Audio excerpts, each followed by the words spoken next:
It's not town. Yeah. It's not. Ridiculous staircase. They were trying to screw us. We didn't let it happen. Do they still do the swap meet at Aloha Stadium? Anyway.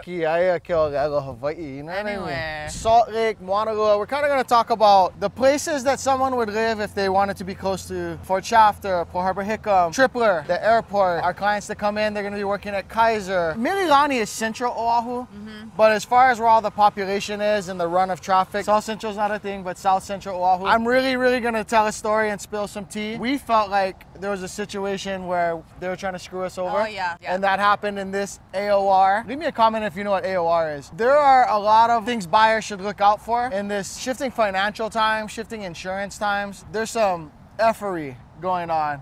And we felt like someone was trying to get something over on us. So I'm going to save that tea till the end. Do you think of Salt Lake and Moanalua as one? Yeah, I do. I mean, I'm not from this area, so to me it's all the same. It's like where Ice Palace is. It's where Foster Village is. That's where one of my best friends growing up lived. Stadium. Now the rail, like, apparently. Rail. A big rail hub. My parents tried to get me into Aliamanu Intermediate because they were like, you're not gonna handle Eva Beach. So mix, because the military bases are so close, but also some deep-rooted Radford High School I think of too. Local culture, mixed with military. Another thing I want to know if you agree about this. Salt Lake, Moanalua, it's easy to forget about it. You know there's like flyover states? Yeah. It's easy for this to be a drive past community. Yeah. It's really a place to live for better commute. Yeah. Kinda, right? There's a couple more things here now, but not really. If you're not going Ice Palace or the stadium, what are you gonna come here for? There's not like a movie theater in this area or anything like that. No beach. You just keep driving by. Nobody takes this cutoff. You don't take this cutoff for any other reason, No. right? You ever seen the house with all of the like, you know what I'm talking, you know the house with like tons of plants and dolls and stuff on the edge? Yes. You know what I'm talking about? You can see it from the road, right? It's like right over here. This person who was thinking about interviewing for our team, they came for a visit. They're military. And they hadn't been here for a while, and they showed a picture of it, and they're like, it's still here. Is this a thing? This is a landmark? Yeah. Do they still do the swap meet at Aloha Stadium? Oh yeah, Aloha Stadium swap meet. That's probably the biggest thing for local people. Yeah, for local people. And even tourists. When I think of real estate in this area, I think of kind of like town, where so town you can do bouge it up in Kakako, or like small walk-ups in Makiki. You know, there's all the condos possible, and then there's some mountain stuff. Yeah. Salt Lake is like do I say a CVS version of that? Because you have condos. So when you come to us and you're like, oh, my budget's $400,000. We're thinking Salt Lake condo, right? Unless you want to go way west side or something super small in town. So there's condo studios. Some of the tea I'm going to spill later is from that. If I had to get bougie, there's actually kind of a hidden community, not so known and sought after community of single family homes. And then there's Moanalua Valley, which almost never goes for sale. Is its own just little homogenous thing. We've talked about how Aiea is where like Metro really ends. That's a reach. This is more obviously the end of Metro Honolulu. Yeah. I was just thinking about that. And it's almost like barely that too. Honolulu, that's what's gonna be on your address. That's what's gonna be your zip code. You're in Honolulu, but like nobody from Moanalua or Salt Lake is like, yeah, I live in Honolulu. It's not town. It's not. Okay guys, so this is a perfect spot because you can see condos on this side, single family on this side. Single family homes right over here. And then this type of either high rise and or a mix of like the low rise walk up. Maybe well-kept grave, recently painted building, 3-story walk up, 15-story, 20 stories in the distance. Yeah. Salt Lake is not town. No. But does have its concrete condo metropolis. Yeah. Minus all the cool stores, which is why what you could get for $400,000 or whatever here. Yeah. Would cost more in town because you get the benefits of being in town, the restaurants, go to Ala Moana Shopping Center, just like you're at least to get to be in a city. That's the challenge question that we actually pose to a lot of our buyer clients is a lot of people who end up in Salt Lake, they like town, they like the amenities of town, they want to be close to it, but the price point, the square footage that they can get in town for the walkability, the trade-off is not enough for them. But they stay here because it's very close. It's an easy popover. With no traffic, you're what, less than 10 minutes? Less than 10 minutes. What, is there like a cool bar? Not to my knowledge. Is there anything to do at night? There's probably like a karaoke bar somewhere, right? Maybe, if anything, it'd be like that kind. To do much of anything other than Ice Palace, so you're probably gonna shoot into Pro Ridge or town. Whether it be on the single family side or in the condo side. The other type of client that ends up here, they're just super averse to commuting. Again, Tripler, Pearl Harbor Hickam, Shafter, airport. There's a not insignificant percentage of Hawaii's workforce that works like all right around here. All right here. And you can catch cool ocean views at a way discounted price. Roxanne and Will, their ocean view is, their like airport / ocean view is amazing. One thing about Salt Lake condos though. Yeah. If you have pets, we've just been finding we've had a lot of people who have pets who've been looking in the area. It's pretty difficult to find a building where it's not like, unless they're a service animal, that they allow pets. Aiden and I just had that conversation. If you're on one of these associations, FYI, like a 2-pet rule, right? If any. Even then, sometimes it's like they allow it, but you have to get approval from the board. Yeah. And sometimes you can't start that process until you own it. Sometimes in a certain building, you might walk in and they're like, oh, no pets or breed restriction. And you're like, this is German Shepherd right there. I won't say the building, but Sam. Century Park Plaza. So I'm pretty sure they don't have like a phenomenal pet policy, but I gotta be, because I saw a lady like wheeling her little like thing in, you know, and then the blanket, and she kept like rubbing the blanket and putting it down, and it kept like coming up, and she kept putting it down, and she's like looking at me, and I'm like, okay. So she was either a pet owner or a serial killer. It was a cat. Okay, so not a serial killer. No, not to my knowledge. I don't think so. Always, we're going to recommend you follow whatever the HOA policy is. And per the HOA's policies, a lot of these buildings are not pet friendly, or they have limitations to size and breed. On our last Salt Lake video, which we can link in the description, I pointed this out. But you think of Salt Lake as an older community, right? Some of the first phases of the urban sprawl away from town. So you figure my dad's days, your dad's days, when they were kids, these didn't exist. Yeah. So notice sidewalks, roundabout. When you think of Salt Lake and its character and its age, you might think a little bit more Kaimuki, Makiki Palolo, something like that. But then notice, very intentional, this was like a designed community. It was the start of that like urban planning. And then if we 180, it's more of the same, but then you can also like catch houses on the hill. One thing I wanted to point out, when you're looking at real estate in Hawaii and you're gonna be perched up on a hill, some people are like, I don't wanna live on a hillside, and I get that. Because if you're in a place like Woodlawn in Manoa, it's just known every 10 years or so, you're gonna have to do some foundation repair. There's different types of earth that the property could be on. I'm not a foundation expert, but going into it, I might be more optimistic about something that's built on black rock like that, because that rock, that earth isn't going anywhere. But if it's on like dirt, and Manoa on the side of the hill might be sliding off. Kalaheo and Kailua, that's another place that's just known to have foundation issues. If you owned a home on a hillside like this, would you even build these stairs? When you guys come up, turn right, park in the back. Oh my God, can you imagine like telling your guests to park in the back, get stairs. If you're training for a fight, then you could get cardio. If you're Rocky Balboa. If you're Rocky Balboa.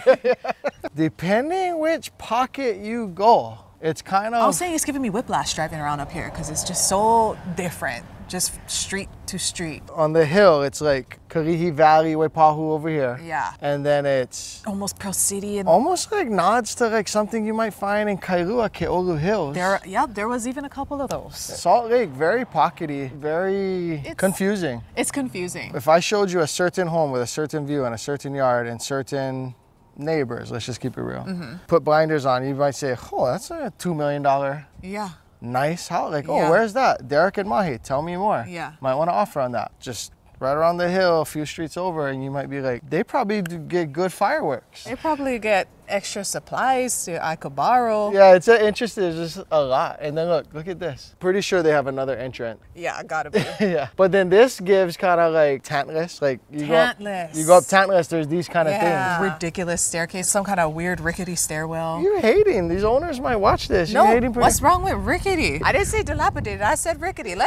Hello, that's not rickety. Well, and then look at this driveway. I don't want to encroach on their privacy. This is a public street, so we can just look right here. Wow, look at that. That's giving, it's gonna be the theme of this video, it's giving. That's giving like an entrance to a country club. Yeah. Like you go around there and then there's 18 holes. When I'm looking at homes, looking at buying, living, looking at you guys buying, investing, living, that's a lot of potential capital expenditures. So these are big items that aren't recurring. You have to pressure wash every year or whatever, and you know that. You should clean your gutters, your yard or whatever. But then every 20 years or, you have to do certain things, or every 10 years you have to do certain things. Concrete lasts a long time.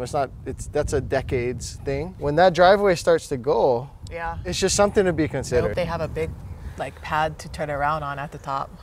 For you. For me. You ain't reversing that. I immediately look at that and go, I couldn't. You would be like, hey, just build the stairs. Yeah, I would. I'll walk up the stairs. If I don't have to drive up or reverse down the driveway. Hawaiian word of the day, ala ririkoi. And what that would mean is the ririkoi path, yeah, right? Ririkoi path. And ririkoi, if you don't know, that's a fruit, passion fruit. A pro tip, if you're looking at real estate or looking at a map, you see ala this. Other than like ala moana, you're in Salt Lake or Moanalua. In this area, everything's ala. Ala mahamoi, ala napunani, ala ririkoi, ala this, ala that. And then likini. And then likini goes right through it all. Yeah. I brought us up here because I keep referencing all the places that people would work when they choose Salt Lake, Moanalua typically. A lot of Hawaii's workforce is right around here, with Tripler and the VA hospital being no exception. This is your first time up here, huh? This is my first time up here. I didn't know it was this nice. You just see a big pink building off in the distance. I didn't realize that. I was like, oh, this nice sprawling field. Mahe went to Kamehameha. They're a Kamehameha family. For my local people, if you've never been up here to Tripler, it gives like Kamehameha schools vibes, yeah? The ocean in the distance. Ocean in the being distance. Like elevated above everything. Really cool place to work. Not as bad as having to commute to Pearl Harbor Hickam, because just getting in and out of Pearl Harbor Hickam is a mess. We'll show you a single family area of Moanalua after this. I guess while we're here, I'll spill the tea. Since we can see it in the background. Here's the tea. We were in escrow on a condo building in Salt Lake. That happened right down there. They were trying to screw us. We didn't let it happen. Whether it be the agent or the seller on the other side, we can't know what their communication was. Whether the agent took part or advised them. I don't know how they run things on their side. It was vague to say the least.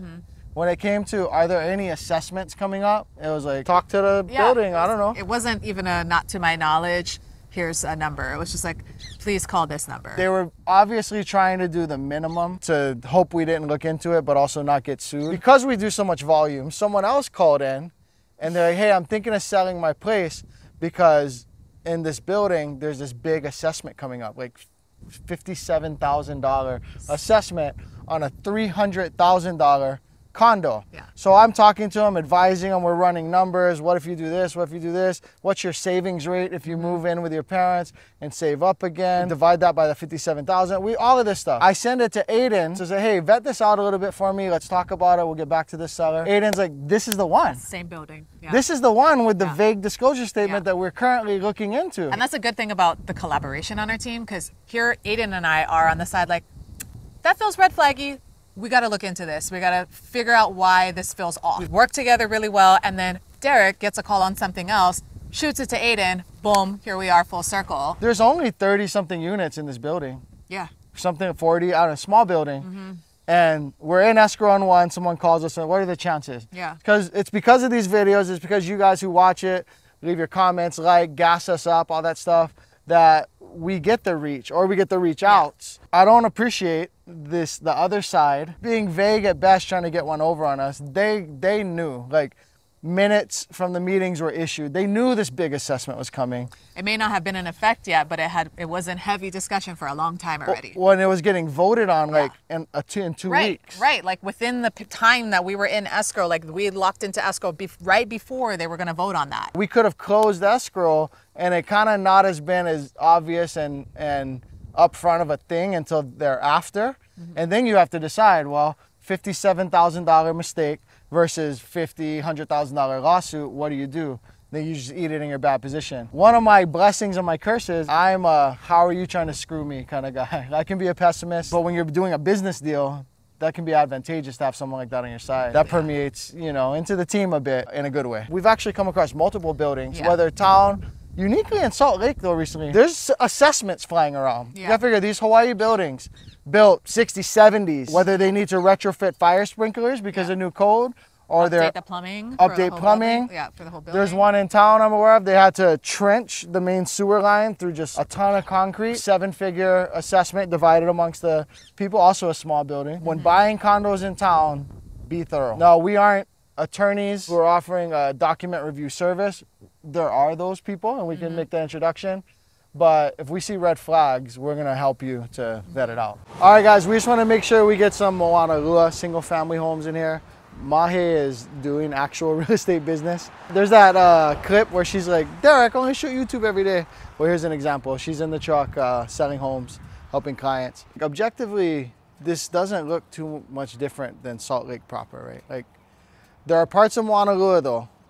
Alamahamoi Street, for example, homes feel older, more plantation style. This is Moanalua Valley. I think because this is a one-way in, one-way out, homogeneous community, a little quieter. You're not so close to the airport, so less airplane noise, wetter.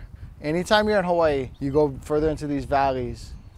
Waianae maybe being an exception or whatever, but most like the town valleys, even windward valleys, pockets, it gets wetter towards the mountains. It's just how it goes, yeah. You can see homes on the hill. This is a place, Moanalua Valley, when homes go for sale here, even in kind of a down market, there's usually multiple offers. What I think of, it's a place where the grandkids or the kids really want to live here because this is where grandpa lives, and then they'll overbid to be in the same community, to be close to town. They want the school district for whatever reason. Kaiser is right at the mouth of Moanalua Valley. There's a lot of things going for this community. I bet you local people, again, leave me comments. A lot of people never even came into here, I'm sure. There's nothing in here in terms of, there's no economy in here. It's just homes, just a run of homes. If Salt Lake was like the Mililani of the 70s, Moanalua Valley, maybe like the Mililani Mauka. Go into the description, go to coreteamhawaii.com, top right corner, book a call, reach out to us for all your real estate needs. If you need anything real estate in Hawaii, even beyond, we want you to think of us first. Street cleaners. I got street cleaners. Wow, the nicest neighborhood. Local people who really know. For one, tell me in the comments, you have no concept of Salt Lake. You're like, I don't know, I'm Hawaii guy, I never go there. Are you surprised that this is Salt Lake? Does it give you Mililani had a baby with yeah, vibes? Yeah. I can see that. Also, did you know that there are houses like this in Salt Lake?